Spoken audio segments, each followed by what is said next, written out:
enkosini ngiyanibingelela nonke egameni elihle lenkosi yethu uNyazi bezulu. Amen. Siyabonga uthando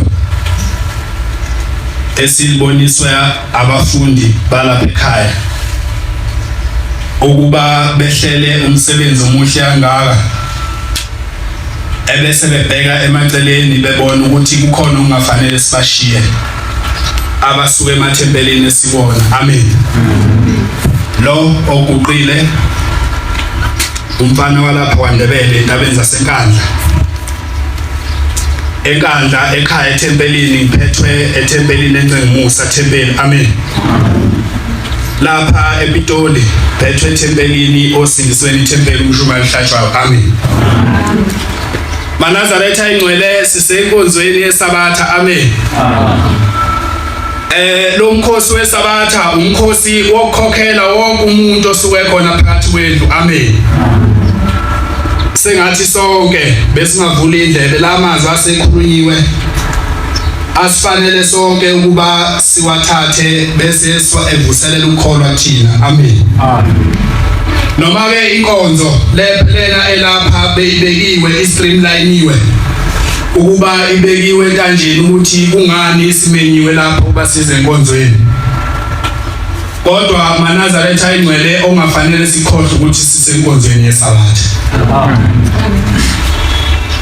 Into sonke kufanele sikhumbule ngekhathi zonke ukuthi uma ngabe ukhetha ukuba umnazaretha noma ngabe uzalele ekhayini besona abazali bakho noma ngabe ukhethile inkosi waphenduka, kodwa kufanele ukuthi ukhethe inkosi kunesikhathi noma ngabe uthi uzalele lapha kunesikhathi la uthi ukhethe khona inkosi wena qobo uyikhethele wena inkosi. Amen.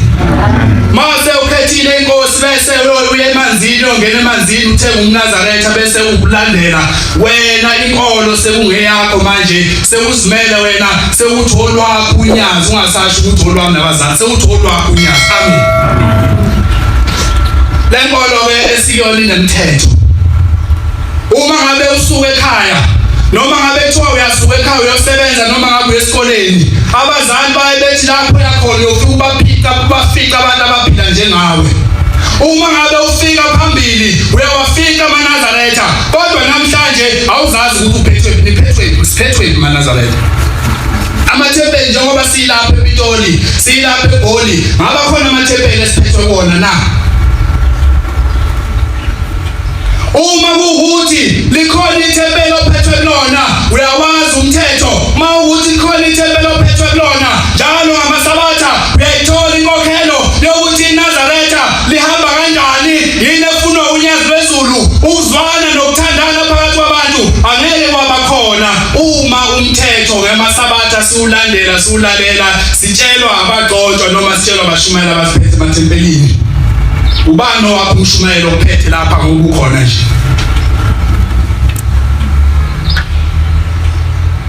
Uma ngabe uzile esikoleni wazofunda njengoba kunabafundi balapha eTT njengoba silapha nje, bathe uma befika ngaphakathi esikoleni base befika istructure esibizwa ngenathesa. Uma ngabe umntwana wenathesa kukhona ithempeli okusuke kufanele ube ngaphansi kwalo la usabatha khona waziwa khona ukuthi uma ukuthi ukhuluma noma ufike ekhaya ufike ukhulume ngomshumayeli wakhona akwazi umshumayeli osekhaya ukuthi le okhona uphethwe kephi. Uma kungenjalo uma ukuthi awulazi ithempeli akekho umshumayeli ophethe owaziyo urecognizeayo okusho unenkinga. Vele indaba kaShembe uzohamba uhambe ubuyulandathe kuyona ngoba umthetho ubuye kube nesikhathi lapho umthetho ungawutholi khona. Endaweni esisebenza kuzona nasekhungweni zokufunda imithetho yakhona ibhaliwe yabekwa lapho edongeni ngoba kwenzela ukuthi umthetho ungawukhohlwa kwakuleyo ndawo osebenza kuyona noma ufunda kuyona, nomthetho waleli bandla ubekiwe kubashumayeli. Amen. Uma kuyisabatha umshumayeli uyama yalingane zakhe.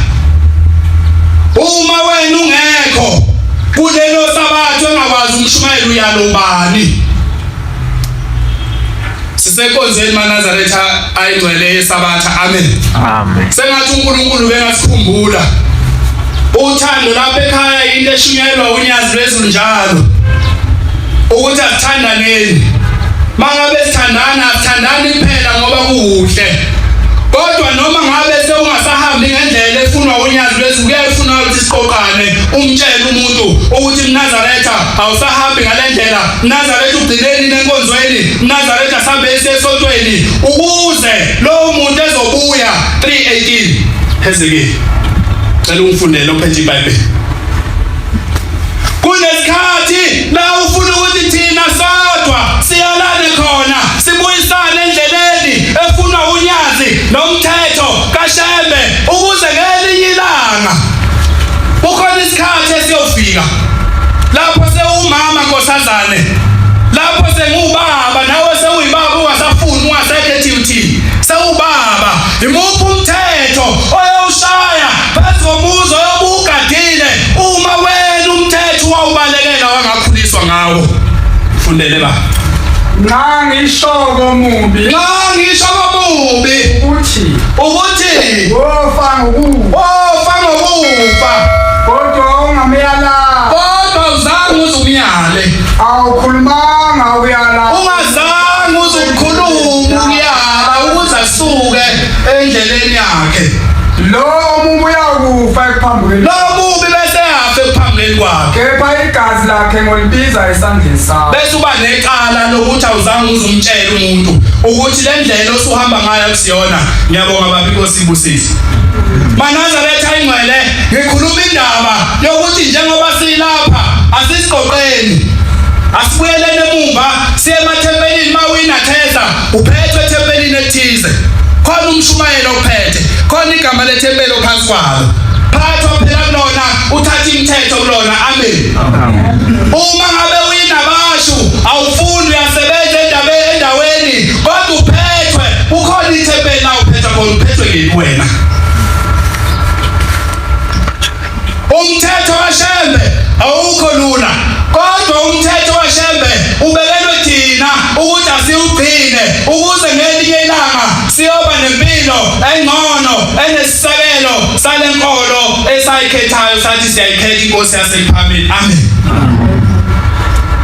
Uma ukuthi imithetho asiyilandeli kuyofika isikhathi wona lo mthetho esingawulandeli la usiphanisha khona.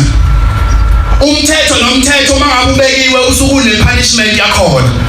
Uma ungawulandeli lo mthetho noma ungaphila kamnandi namhlanje uligqoka ibhluwe, uyigunda intshebe, uligunda ikhanda, wenze yonke into oyithandayo ngoba uthi wena usesesikoleni noma ngoba uthi wena awafunda wakhuluma ngokwanele, kodwa kuyofika isikhathi la ukhule khona bese lo mthetho uyakubamba. Umthetho noma unzima unjalo, kodwa kufanele ukuthi siwugcine. Sisenyangeni enkulu kakhulu ezulwini ka-October la ungena khona umhlangano ka-October. Amen. OseJudiya. Amen. Mhla 7 nje uyangena umdedele eJudiya, okusho ukuthi le nyanga esiyona inkulu kakhulu. Amen. Sengehlela ngenzansi ngikhuluma indaba eyodwa, sengikhuluma ngalo mthetho ukuthi asihlaleni emthethweni, asizame ngayo yonke indlela ukuthi siwugcine ngoba uyaphilisa. Wona muhle umthetho ngoba uphilisa manje, and in the long term nakhona futhi uphinde uphilise umthetho. Amen.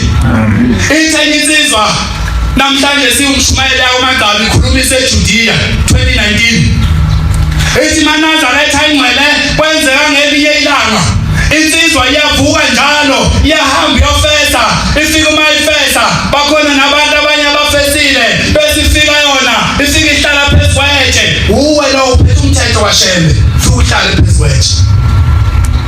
Yafika lensizwa yangaqashwa ngalolanga, yavuka nangakusasa yahamba yafika yahlala phezu kwetshe. Wafika umlungu waqasha abantu ababehleli phansi, wabaqasha wayesesuka ehamba. Yadangala lensizwa yahamba yabuyela ekhaya, yavuka ngakusasa yabuyela kulo lelotshe, yasefika ihlala lensizwa yayenza lento saze saba side lesikhathi. Kwase uthi ngelinye ilanga yase lensizwa ikhathazeke emoyeni nasemqondweni wayo, yayisithi ake ngishintshe.